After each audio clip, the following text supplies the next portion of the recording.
docente de esta casa de estudios, fui profesora, fui regente, después fui directora y ahora sigo los pasos que me pareció importante, que es trabajar sobre biodiversidad en escuelas rurales. Y en ese marco tenemos un proyecto donde algunos de los que están presentes están involucrados y hoy tenemos la presencia de dos personalidades importantes que voy a hacer expuesta en su presentación porque es un currículo bastante importante que tiene Graciela Mandolini, ¿sí? Graciela, la tenemos acá con Quita. Graciela, hola, ¿cómo están? Bien, Graciela Mandolini ha venido de Santa Fe para acompañarnos de una corrida importante del colectivo argentino que hace investigaciones de la escuela. Viene de Santa Fe, donde ella es oriunda y tiene una parte de su vida ahí, y tiene una trayectoria muy importante en lo que es la biología, profesora de biología, y además otros estudios, maestrías, y tiene un convenio, yo lo quería recalcar, si queremos agregar algo más, con la UNESCO, ¿sí? Fundamentalmente en el marco de los proyectos de educación y ambiente. ¿Quieres agregar algo más? No, que en este momento estoy trabajando en el tema de formación, en educación ambiental, a través de una articulación que hace la Confederación de Trabajadores de la Educación de la República Argentina con el INFOR, el Instituto Nacional de Formación Docente. Bien, muy importante lo que recalca, porque ustedes saben muy bien, o no sé si todos lo saben, que el INFOD, el Instituto de Formación Docente, que es un poco lo que está arriba de nosotros y que trabaja en todo lo que son los proyectos de investigación a los cuales hace referencia Graciela, que por ese motivo hoy está entre nosotros.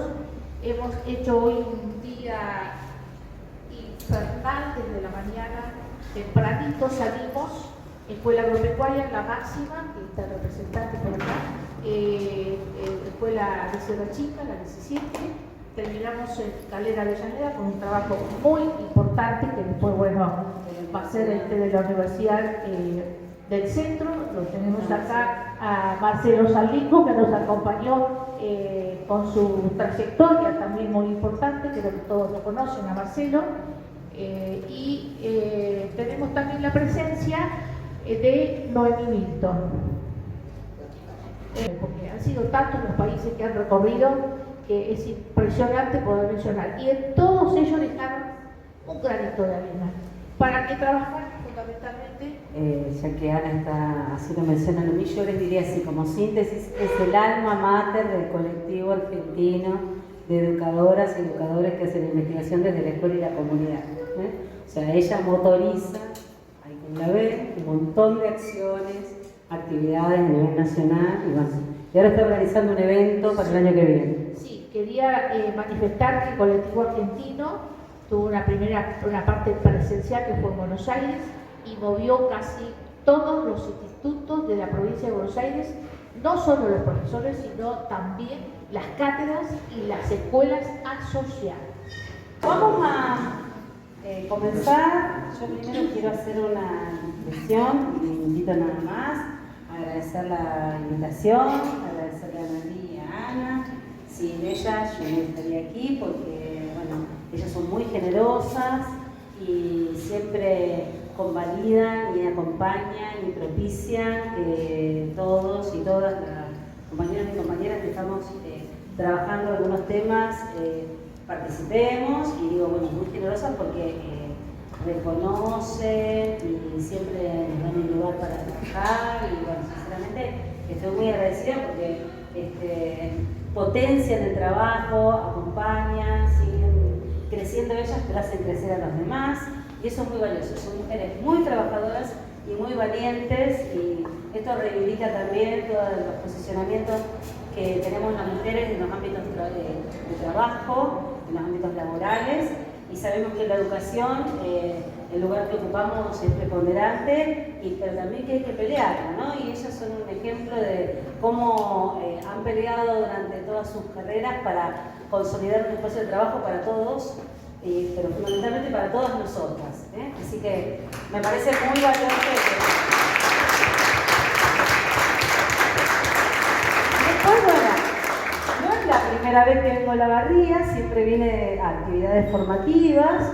Y sinceramente hoy tuve un compactado de un montón de cuestiones que están relacionadas con el trabajo y las experiencias que vienen realizando muchas docentes y muchos docentes en esta comunidad, que es un trabajo muy valioso, tanto en el plano de la educación no formal, como en el plano de la educación ya formal en el nivel primario, en el nivel secundario, y también hemos visto experiencias vinculadas con el nivel secundario agropecuario, con el nivel primario hasta Andrea, y también con el nivel universitario, y el nivel superior, obviamente, porque aquí estamos en el ámbito del nivel superior. Y esto convalida también lo valioso de la perspectiva que se trabaja desde la ambientalidad en nuestras comunidades.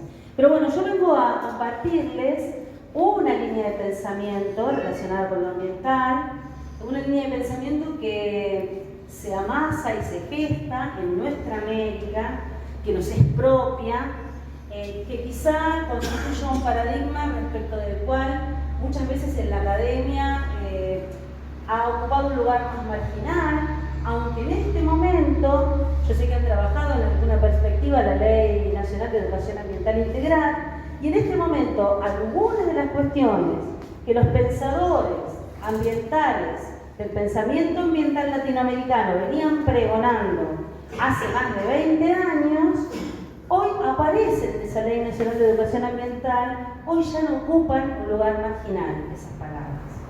Y les voy a contar algo respecto a por qué hablamos del pensamiento ambiental latinoamericano, quizá algunos lo sepan. Hablamos de pensamiento ambiental latinoamericano porque nos reconocemos en este territorio.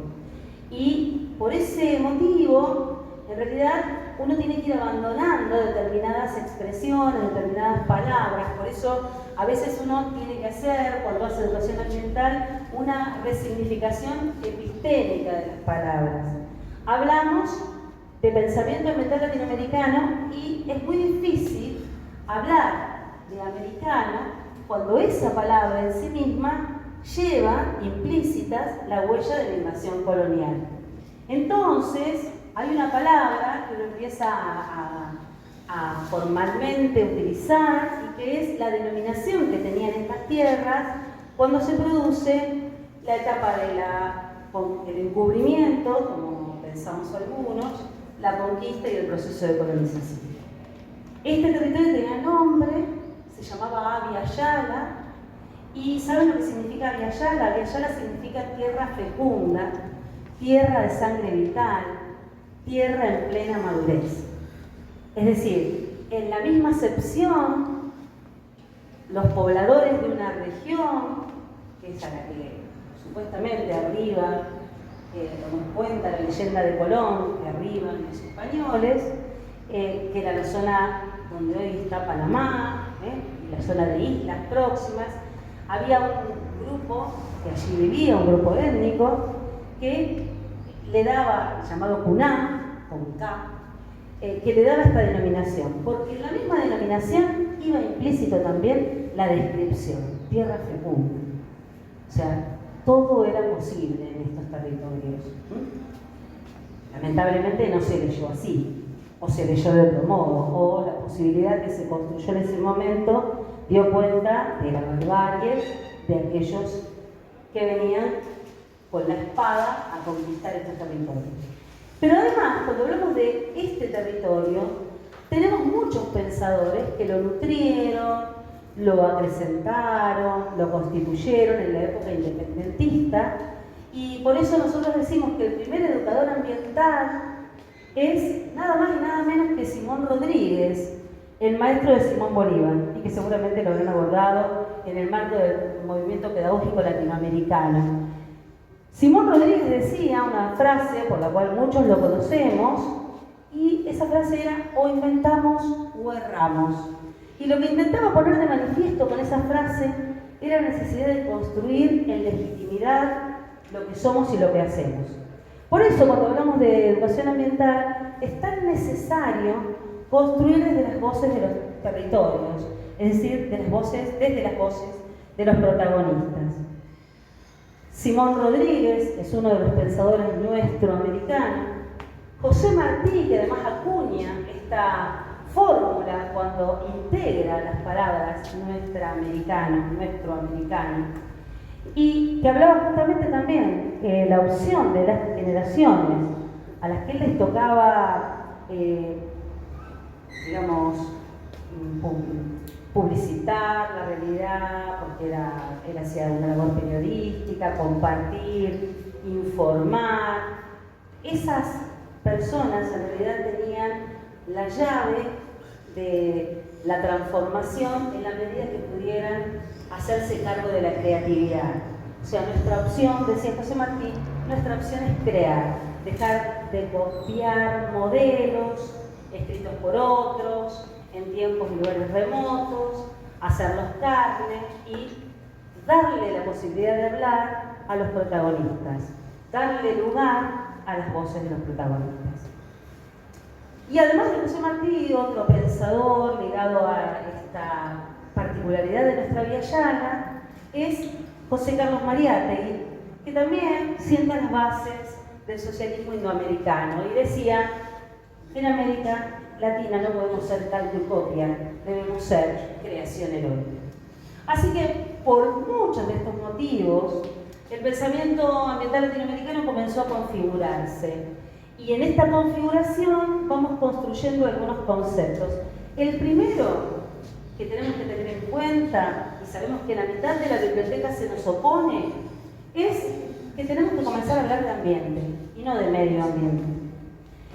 Esto señalamos tiene que ver con que al hablar del ambiente nosotros formamos parte de ese ambiente, lo integramos, formamos parte de él, no podemos seguir hablando como aquello que nos rodea, como aquello que es externo a nosotros.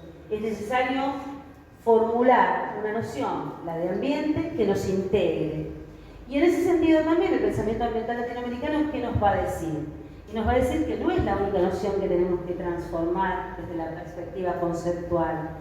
Porque cuando nosotros hablamos de medio ambiente, cosificamos el ambiente. Esa cosificación es la herencia que tenemos en nuestra formación. Viene dada por la modernidad insustentable, fundamentalmente por esta idea de la fragmentación del conocimiento. Todos los que estamos acá, incluso los más jóvenes, y hay mucha gente joven, por suerte, estamos formados en la fragmentación de ese conocimiento, es decir, abrevamos en las lógicas de la fragmentariedad. Y esa modernidad sustentable, en realidad, hija del mecanismo, el mecanismo se nos aparece quizá como una instancia superadora, cuando venimos viendo algunas formulaciones relacionadas con la construcción del conocimiento científico, pero también tiene una responsabilidad. Y esa responsabilidad es haber fragmentado el mundo para que fuera más fácil de generar justamente el contacto con el conocimiento específico. Pero no nos enseñaron después de haber generado esa fragmentación a integrar el conocimiento.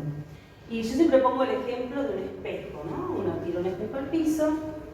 Bueno, vamos a suponer que se nos cae, porque tirarlo al piso sería intencional, y todos sabemos que el saber popular plantea que son 7 años de desgracia, así que nadie querría sumarse a la espalda 7 años de desgracia. Entonces lo primero que pensamos es: se nos cae un espejo, se rompe. En este afán que tenemos por conservar las cosas que queremos, por eso después voy a hacer una cita de Brandowski, ¿qué hacemos? Y bueno, tratamos de unir el espejo, ¿no? Lo pegamos con una gotita, con Poxirram, con lo que encontramos, y lo unimos por sus partes. Nos miramos y la imagen que va a devolver el espejo, por más que hayamos hecho el esfuerzo de ligar las partes en las que se desintegró, van a ser siempre las mismas. Es decir, va a ser, en realidad, una cara fragmentada, aquello que querramos mirar a través del espejo va a estar fragmentado. Nunca nos va a devolver una imagen fiel. porque evidentemente, como ha estado roto, se ha roto, lo hemos ligado por sus partes constitutivas, cuando intentamos ligar esas partes constitutivas, la imagen que nos devuelve siempre va a ser fragmental. Por lo tanto, hay que hacer un esfuerzo epistemológico, metodológico, para integrar todo eso en lo que el conocimiento, como lo aprendimos y como lo construimos, se nos ha presentado. Entonces hay un esfuerzo y es poner en diálogo esos saberes y es parte de la propuesta del pensamiento ambiental latinoamericano. Y además aparece otra idea, ¿no? Relacionada con aspectos, conceptos que tenemos que trastocar, transformar, desmontar. Y es cuando hablamos de la noción de territorio.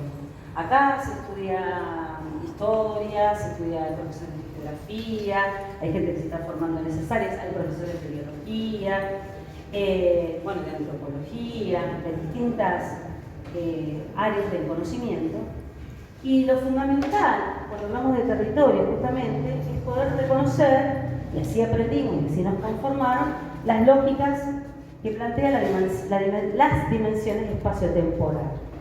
Pero el pensamiento ambiental latinoamericano nos viene a proponer además que a esa integralidad de esas dos dimensiones le anexemos la de la identidad.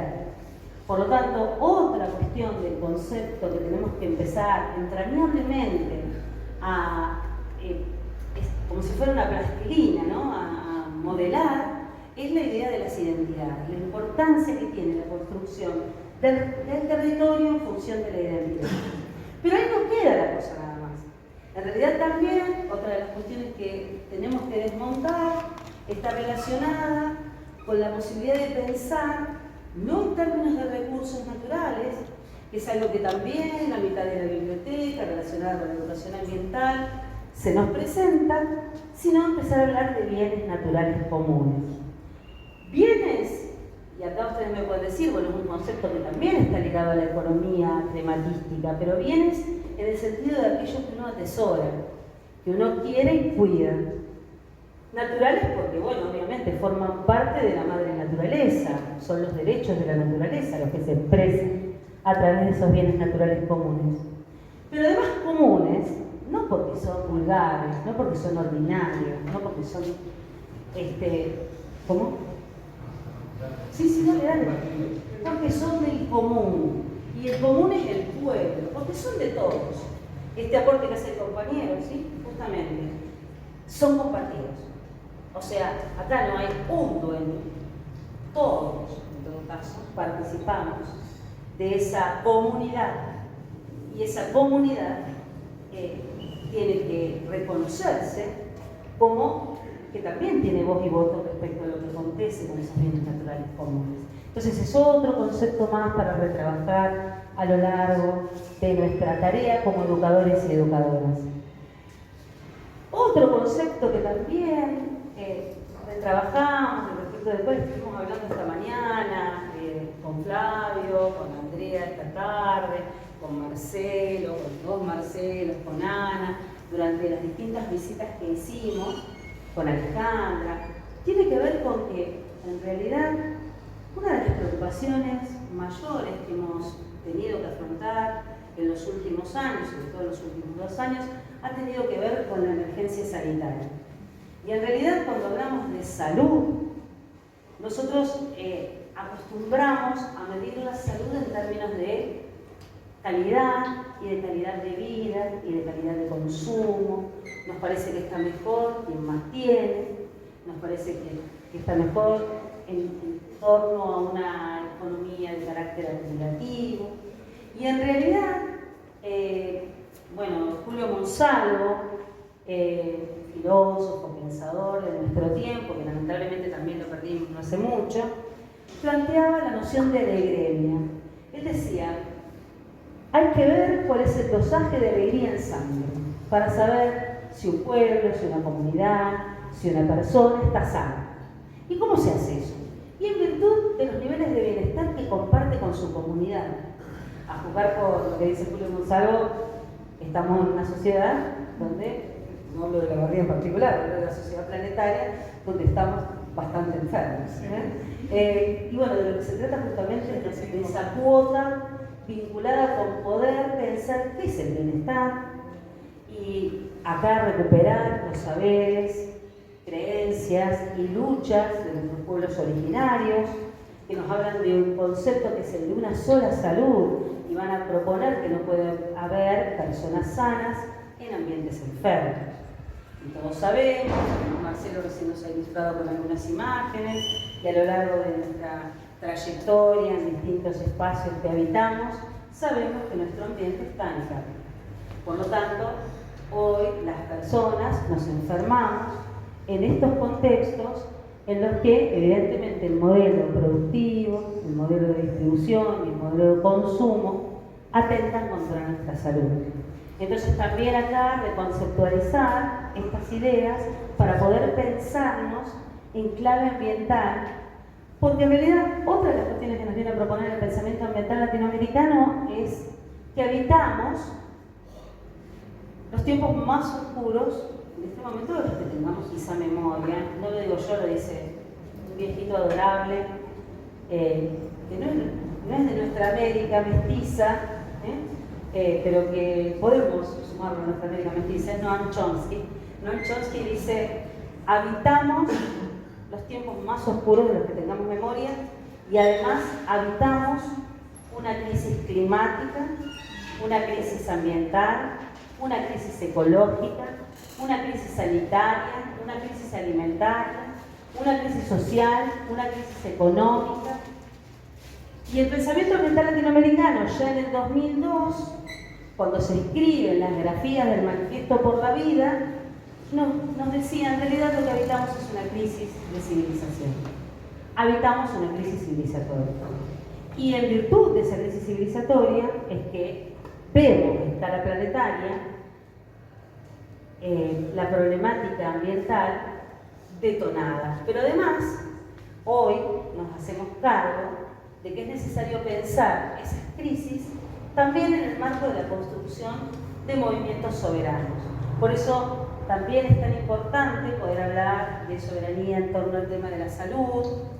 Por ejemplo, todos fuimos testigos de lo que se generó con el tema de las vacunas. Bueno, qué importante es que haya desarrollo científico-tecnológico en nuestros países para poder generar nuestras propias, no digamos vacunas, pero nuestros propios remedios. Cómo recuperar los saberes de los pueblos originarios en torno al tema de la salud y al manejo que hacen de la salud, a esta mirada integral que tienen sobre el sujeto humano.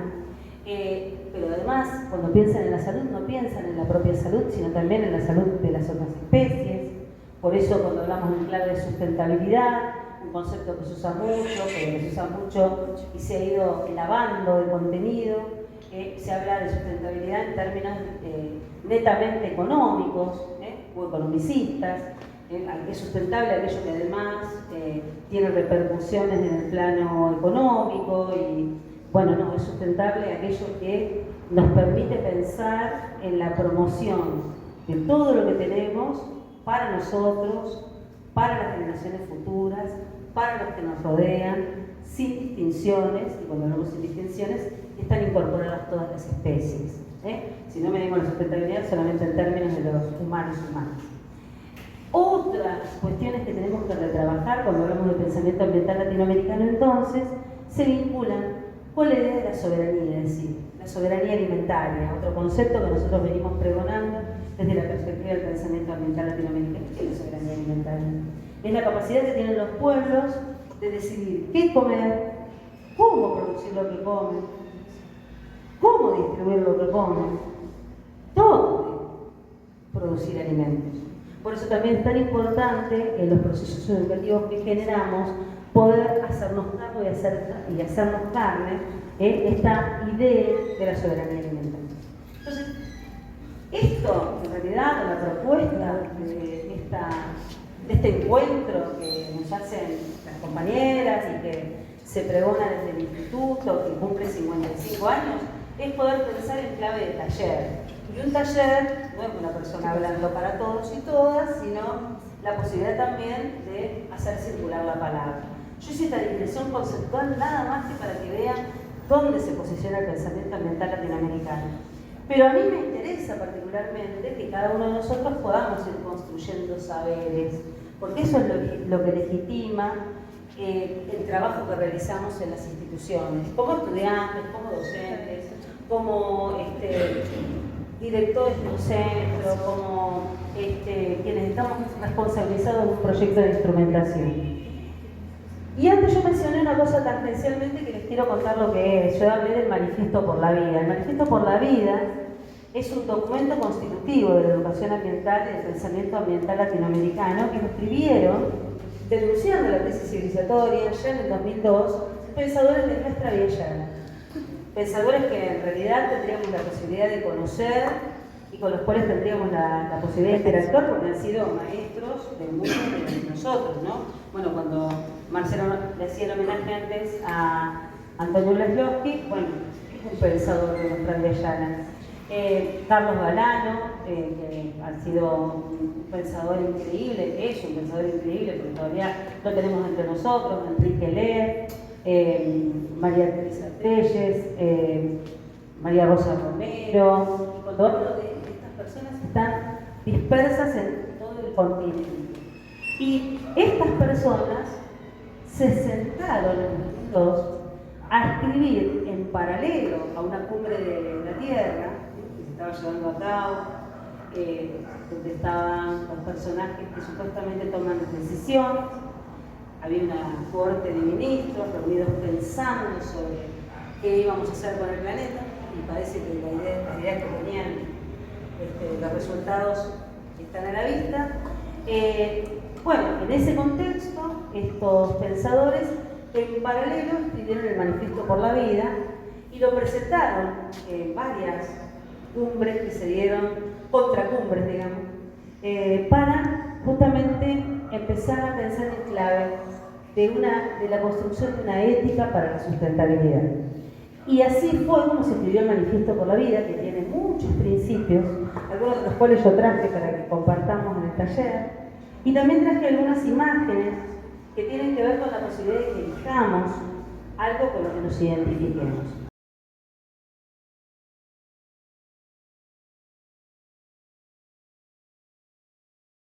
En el año 2016 teníamos 142 mini basurales a cielo abierto en el partido de La Barría. Algunos se han erradicado, ¿no es cierto?, como aquel de la Virgen de la Loma. Hemos erradicado parte de atrás de la Máxima, no sé si te acordás, y también hemos erradicado un basural histórico que es en Circunvalación y Avenida Venezuela. Es sencillo.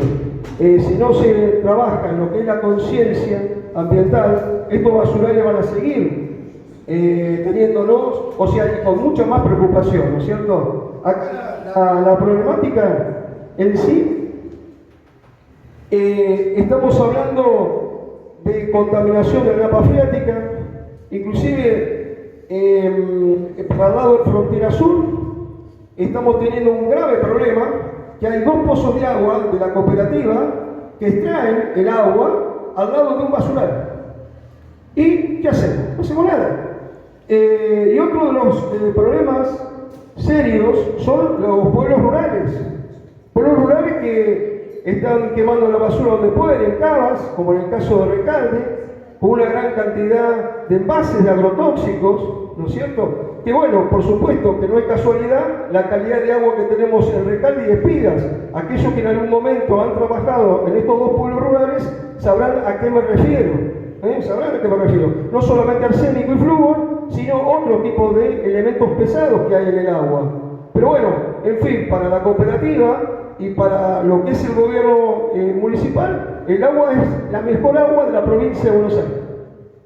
Entonces tenemos que ir analizando y pensando lo que estamos diciendo, porque son cosas muy irresponsables lo que se dice, ¿no es cierto? Y afecta a la salud. Pasamos, bueno, esto es muy reciente,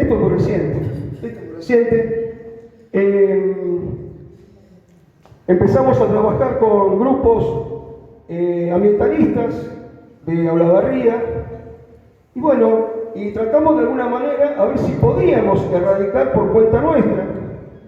Y logramos sacar en 4 horas el basural de Sarmiento Norte, que realmente es un basural de 15 20 años, y se pudo hacer con la participación de lo que fue, ¿no es cierto?, el grupo Progi Sierra Valla, lo que fue el Guardianes Ecológicos de Colonia, Remada Verde, bueno, un conjunto de ambientalistas que se hizo rápidamente, con la ayuda, por supuesto, de la empresa Malvinas, y fíjense que esto se pudo hacer en una tarde.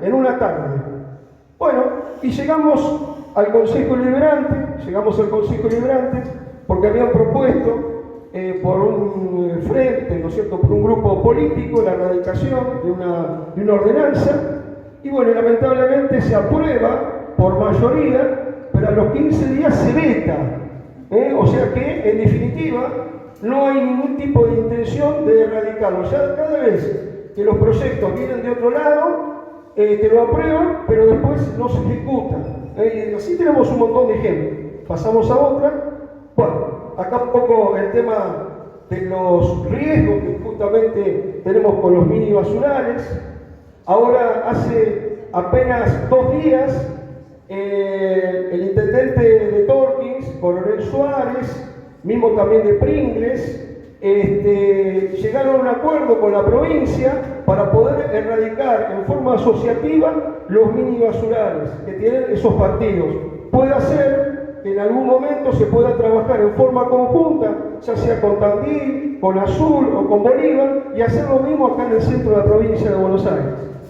Nosotros lo que hacemos es llevar toda la basura, como ustedes saben, a un relleno sanitario. Y ahí también es otro problema, porque hemos tenido los glicidiados, los días de lluvia, cuando todo ese líquido, ¿no es cierto?, va a parar al arroyo Tapalqué, y ahí donde también se produce una gran contaminación que lo vamos a tratar. Pasamos a otra. Bueno, esto es lo que yo les decía, no vamos a pasar la afirmación, porque estaba bastante nervioso en ese momento, en el momento que nos dicen concejales que no querían erradicar la basura. Pasamos a otra.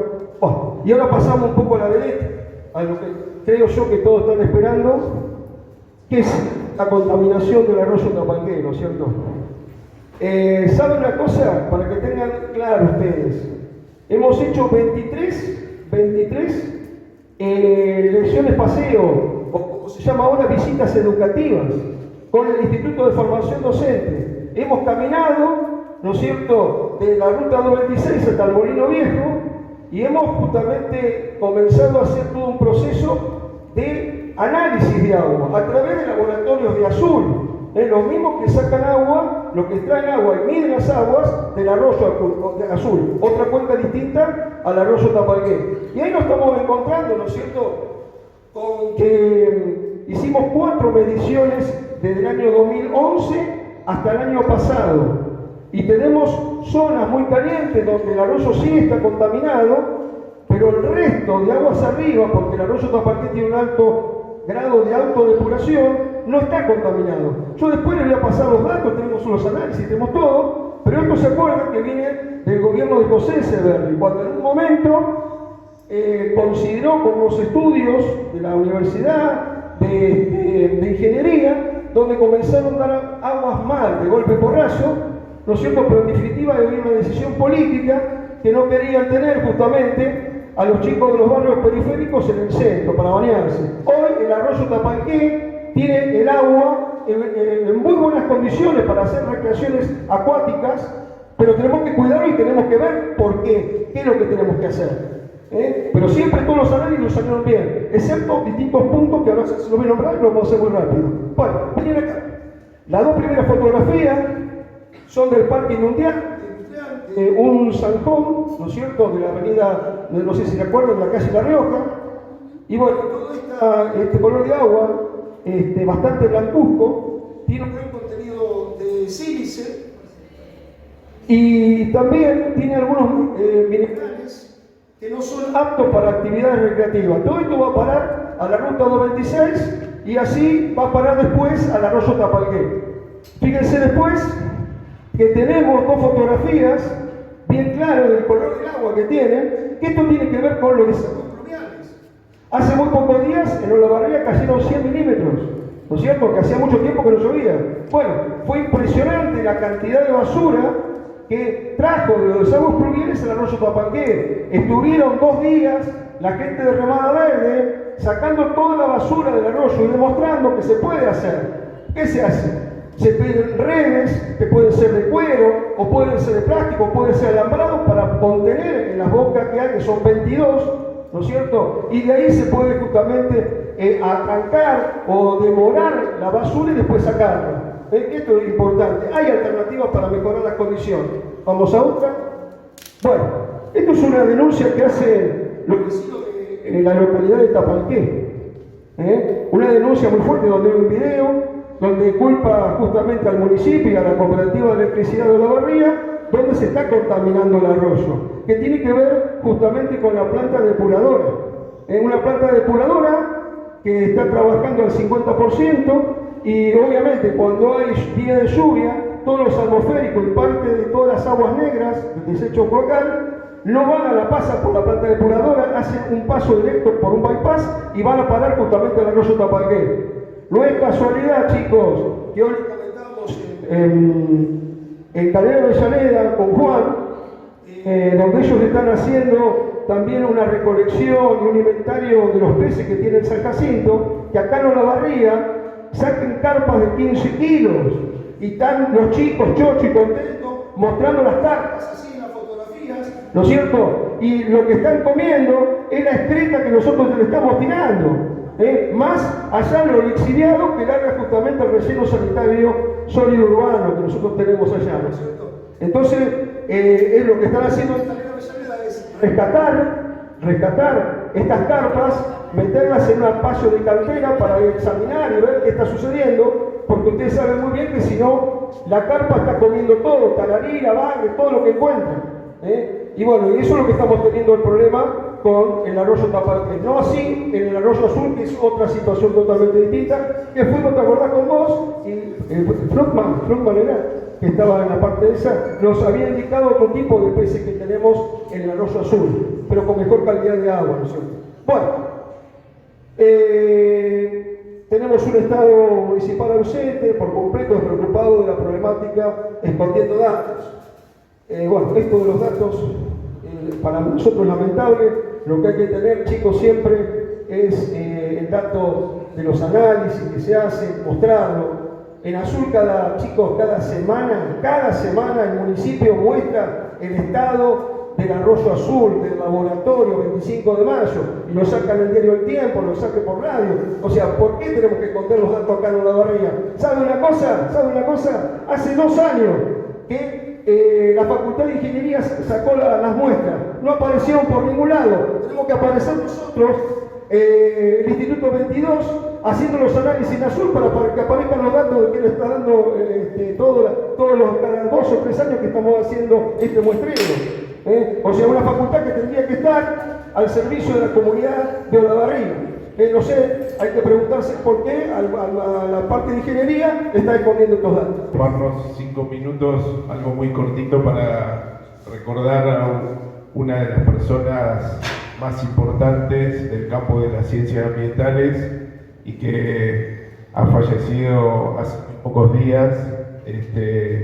Y entonces íbamos fundamentalmente a tratar de decir unas palabras para que, bueno, su ausencia no pase desapercibida.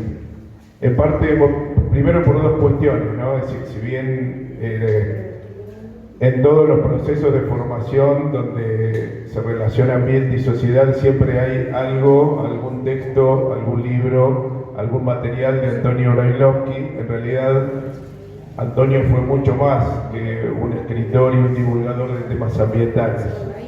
También fue un militante, fue fundamentalmente una persona que se comprometió enormemente con los procesos de cambio en la República Argentina. Fue un extraordinario docente con una capacidad de llegada casi automática, es decir, con un par de frases ya nos abría la cabeza.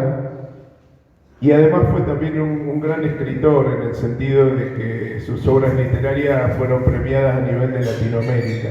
Siempre su capacidad literaria y sus obras de ficción pasaron desapercibidas porque en realidad la figura de Antonio, bueno, fue muy importante desde la década del 90 en el sentido que es uno de los primeros historiadores, economistas, es decir, un hombre de pensamiento múltiple que puede relacionar la sociedad y el ambiente, puede articular las cuestiones políticas con los procesos de reproducción de la naturaleza, y en ese sentido, este libro que se publicó en 1991 es un trabajo extraordinario donde por primera vez en una clave de historia ambiental se está mirando todos los procesos que le dan forma a la experiencia de formación del Estado Nacional y a su vez al mismo tiempo nos va puntualizando todos los aspectos críticos que resultan en la complejidad de problemáticas ambientales que tenemos hoy. Entonces es un libro que nunca pasa de moda, que permanentemente lo estamos consultando, leyendo y que a su vez desde muchos puntos de vista todavía nos ilumina. Pero bueno, Antonio en realidad es una persona que escribió más de 54 libros relacionados con el tema del medio ambiente, son todos interesantes, pero hay otro que también se destaca, este libro que tiene más que ver con una serie de aspectos conceptuales básicos que son interesantes porque el pensamiento de Antonio, que de formación de grado era economista en realidad, le permite leer una serie de aspectos que vinculan cuestiones que nosotros solamente las miramos desde el discurso del sentido común. Él tenía la capacidad de relacionarlas desde el punto de vista de la complejidad. Entonces, cuando nos habla del medio ambiente, de la ecología, de la naturaleza que nos rodea, también nos está mostrando un montón de mecanismos de nuestra sociedad sobre los cuales tenemos que reflexionar y que, bueno, no queda ninguna persona por fuera de esos mecanismos. Y por supuesto que también tiene otro libro extraordinario, de toda esa cantidad enorme de textos que él ha escrito, está La historia ecológica de Iberoamérica, donde contrasta fuertemente las formas de articulación de las sociedades prehispánicas y qué sucede después en la medida en que la racionalidad europea y los procesos de conquista van desestructurando toda la base material de muchos pueblos originarios, y eso, bueno, es un factor importante después en los procesos para poder entender cómo, por ejemplo, un pequeño grupo de analfabetos españoles puede arrasar con un imperio. Y en realidad, en el caso de los incas, de los mismos aztecas, lo que vamos a ir viendo es que la guerra ecológica, es decir, la destrucción de la base material de los pueblos, juega un papel importante en todos los procesos de conquista. Y eso es lo que permitió que una pequeña avanzada de europeos pudiera desarticular sociedades que eran muy superiores en número y en complejidad también.